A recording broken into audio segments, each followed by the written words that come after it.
கண்ணு good morning. நான் உங்கள் மேக்ஸ் டீச்சர். இன்றைக்கி நம்ம பார்க்க போகிறது எக்ஸசைஸ் 2.5ல் செகண்ட் சம் பார்க்க போகிறோந்தாங்க.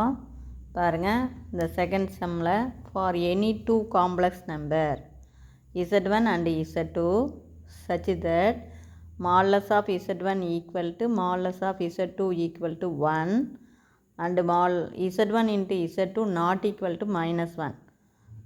So that z1 plus z2 divided by 1 plus z1 z2 is real number. நம்ம இது ரியல் நம்பர்னு ப்ரூவ் பண்ணணும். ரியல் அப்படின்னு வந்தாலும் இமேஜினரின்னு வந்தாலும் நமக்கு ப்ராப்பர்ட்டி மைண்டில் வச்சுக்கணும். ரியல் அப்படின்னா என்ன?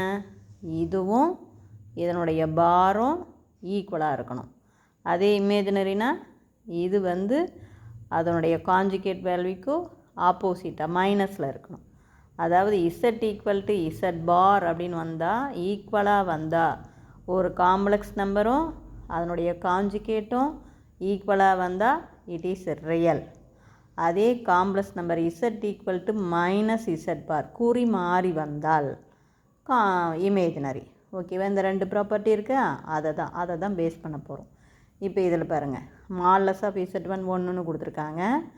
அப்போ இதை ஸ்கொயர் பண்ண போகிறோம். அப்போ 1 ஸ்கொயர் பண்ணாலும் 1 தான்.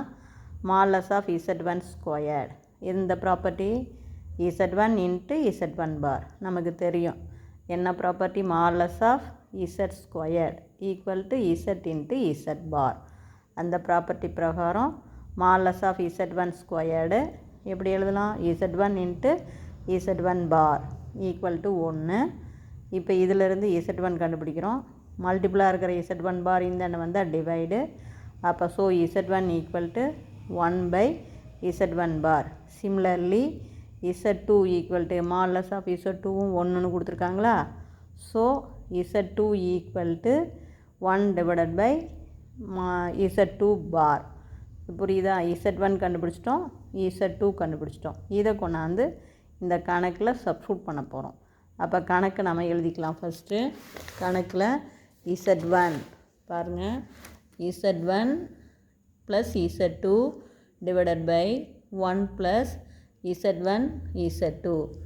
இப்போ z1க்கு பதிலாக 1 பை z1 பார் ப்ளஸ்ஸு z2க்கு பதிலாகவும் 1 by z2 bar divided by 1 plus z1க்கு பதிலாக 1 by z1 bar into 1 by z2 bar. அவ்வளோதான். இப்போ ஜஸ்ட்டு z1க்கு பதிலாக 1 பை z1 பார், z2க்கு பதிலாக 1 பை z2 பார் இப்போ சப்ஸ்டிட்யூட் பண்ணியிருக்கோம். இப்போ கிராஸ் மல்டிபிள் பண்ணணும். அப்போ இங்கே பெருக்கும்போது z2 பார், இங்கே plus z1 bar divided by z1 into z bar. இது நியூமரேட்டர். ஓகேவா? Just numerator cross multiple. அதே மாதிரி denominator bar, z1 into z1 bar into z2 bar வருதா. இதை இங்கே கிராஸ் மல்டிபிள் பண்ணோம்னா z1 bar into z2 bar plus 1 divided by z1 bar z2 bar. அதாவது மேலையும் கீழையும் கிராஸ் மல்டிபிள் பண்ணுறோம். கண்ணை புரிஞ்சுதான்? அப்போ நியூமரேட்டரில் டிவைடில் இருக்கிற z1 பார் z2 பாரும், டினாமினேட்டரில் டிவைடில் இருக்கிற z1 பார் z2 பாரும் கேன்சல் ஆயிரும். அப்போ நியூமரேட்டரில் என்ன கிடைக்கும்? z2 பார் ப்ளஸ் z1 பார், டினாமினேட்டரில் z1 bar plus z2 bar plus 1ன்னு கிடைக்கும். ஓகேவா? அப்போ ஹென்ஸ் இந்த பார் பார்னால் காஞ்சுகேட், நாம் என்ன ஹோல் பார் போட்டுக்கலாம். பார் தனித்தனியாக இருக்கிற பார் ஹோல் பார். அப்போ ஆர்டராக எழுதி z1 plus z2 divided by 1 plus z1 z2 whole bar போட்டுக்கலாம். இப்போ பாருங்கள், இந்த காம்ப்ளெக்ஸ் நம்பர் அதனுடைய காஞ்சுகேட்டுக்கு ஈக்குவலாக வந்துருச்சு. ஹென்ஸ் இட் இஸ் பியூர்லி என்னவாக இருக்கும்? ரியலாக இருக்கும். இந்த காம்ப்ளெக்ஸ் நம்பரும் அதனுடைய காஞ்சுகேட்டும் ஈக்குவலாக வந்தாவே இட் இஸ் பியூர்லி ரியல். இதில் கான்செப்ட் ரெண்டு தான். ஒன்று நமக்கு என்ன கொடுத்துருக்காங்க? z1 மாடுலஸ் ஆஃப் z1 1ன்னு கொடுத்துருக்காங்க. அதை ஸ்கொயர்டு பண்ணும்போது நமக்கு என்ன தான் வரும் பார்த்திங்கன்னா, மாடுலஸ் ஆஃப் z1 ஸ்கொயர்டு 1 தான் வரும். அப்போ தேர்ஃபோர் நமக்கு என்ன கிடைக்கும், z1 இன்ட்டு z1 பார் 1 அப்படின்னா z1 equal to 1 by z1 bar.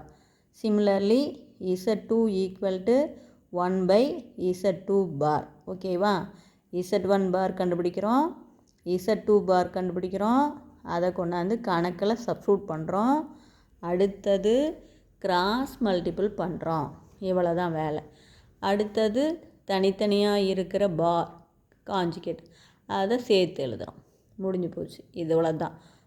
z1 பாரு z2 பாரு கணக்கில் சப்ஸ்டியூட் பண்ணுறோம். அப்புறம் என்ன பண்ணுறோம், கிராஸ் மல்டிபிள் பண்ணுறோம், பாரை சேர்த்து எழுதுகிறோம்.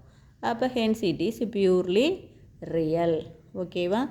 அடுத்து தேர்ட் சம் பாருங்கள். இதுலேயே பாருங்கள், which one of the point, இங்கே 3 பாயிண்ட் கொடுத்துருக்காங்க. ஒரு பாயிண்ட்டு 10 மைனஸ் 8i, இன்னொன்று 11 ப்ளஸ் 6i. இந்த 2 பாயிண்டில் எந்த point is closest to 1 plus i? இந்த 1 ப்ளஸ் ஐக்கு க்ளோஸாக பக்கத்தில் நியர் எந்த பாயிண்ட் இருக்குது, இந்த பாயிண்ட் இருக்கா அல்லது இந்த பாயிண்ட் இருக்கா அப்படின்னு கேட்குறாங்க. இந்த 1 ப்ளஸ் ஐக்கு பக்கத்தில் இருக்கிற பாயிண்ட்டு எது அப்படிங்கிறாங்க. இப்போ ஜஸ்ட்டு ஒன்றும் இல்லை, இந்த 1 ப்ளஸ் ஐயை ஏன்னு எடுத்துக்கோ. அடுத்தது 10 மைனஸ் 8ஐயை பின்னு எடுத்துக்குங்க. 11 ப்ளஸ் 6ஐயை சின்னு எடுத்துக்குங்க. அப்போ இப்போ எது பக்கத்தில் இருக்குது அப்படின்னா என்ன பண்ணோம், அதனுடைய லென்த்து கண்டுபிடிக்கணும். இவ்வளவு தான் மேட்ரு. கான்செப்ட் அப்படின்னு பார்த்தீங்கன்னா, எந்த பாயிண்ட்டு ஏங்கிற பாயிண்ட்டுக்கு எந்த பாயிண்ட்டு பக்கத்தில் இருக்குது, பிங்கிற பாயிண்ட்டா சிங்கிற பாயிண்ட்டா அப்படிங்கும்போது நம்ம வந்து நீளம் தானே கண்டுபிடிப்போம். அப்போ தேர்ஃபோர் என்ன பண்ணணும், ஒன்று ஏபி கண்டுபிடிக்கணும், இன்னொன்று ஏசி கண்டுபிடிக்கணும். பிசி தேவையில்லை, ஏன்னா ஏவுக்கு பக்கத்தில் பி இருக்குதா சி இருக்குதா. அப்போ ஃபஸ்ட்டு ஏபி கண்டுபிடிக்கணும், அடுத்தது ஏசி கண்டுபிடிக்கணும். புரியுதா. அப்போ எது கம்மியாக வருதோ அதுதான் பக்கத்தில் இருக்குதுன்னு அர்த்தம். அப்போ ஏபி அப்படிங்கும்போது உங்களுக்கே தெரியும், ஏபியுடைய லென்த் எப்படி கண்டுபிடிக்கணும். AB equal to modulus of என்ன வரும், A minus B. Just modulus value தான். ஏவையும் பியையும் கழித்து மாடுலஸ் போடணும். அப்போ ஏ வந்து 1 ப்ளஸ் ஐ மைனஸ் பி வந்து 10 மைனஸ் 8i. இதில் கான்செப்ட்டு பாருங்கள், ஒன்றுமே இல்லை, மாடுலஸ் கண்டுபிடிக்கணும். ஏபி வேணும்னா என்ன பண்ணணும், modulus of A minus B. ஏங்கிற பாயிண்ட்டையும் பிங்கிற பாயிண்ட்டையும் கழித்து மாடுலஸ். இவ்வளோதான். அப்போ மைனஸை உள்ளே கொண்டு போங்க. இந்த 1 ப்ளஸ் ஐ அப்படியே இருக்கும். -10 minus into minus plus 8i.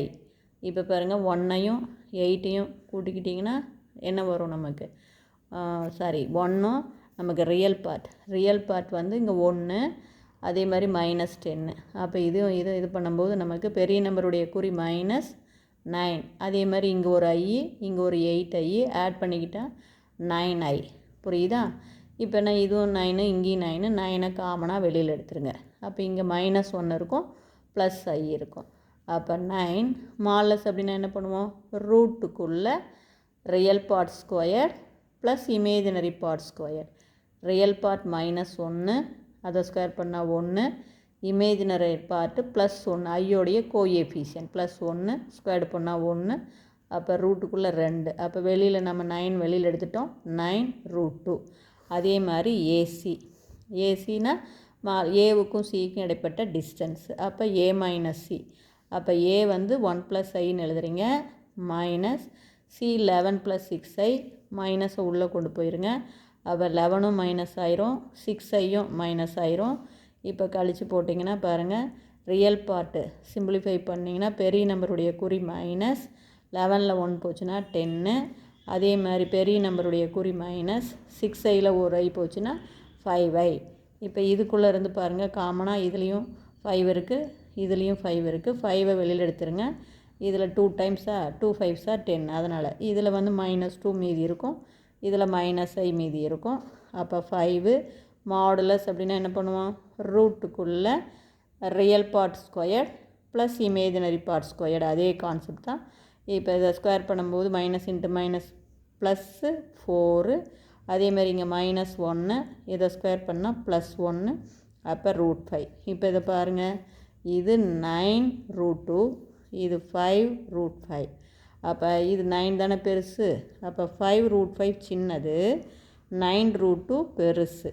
அப்போ தேர்ஃபோர் நமக்கு எது ரொம்ப க்ளோஸில் இருக்குது, த பாயிண்ட் வந்து 11, இந்த பாயிண்ட் தான், அந்த சிங்கிற பாயிண்ட் தான், இந்த பாயிண்ட் சி, அதாவது 11 + 6i is close to 1 + i. 1 + iக்கு பக்கத்தில் இருக்கிற பாயிண்ட்டு 11 + 6i. இப்போ புரிஞ்சுதா கண்ணு?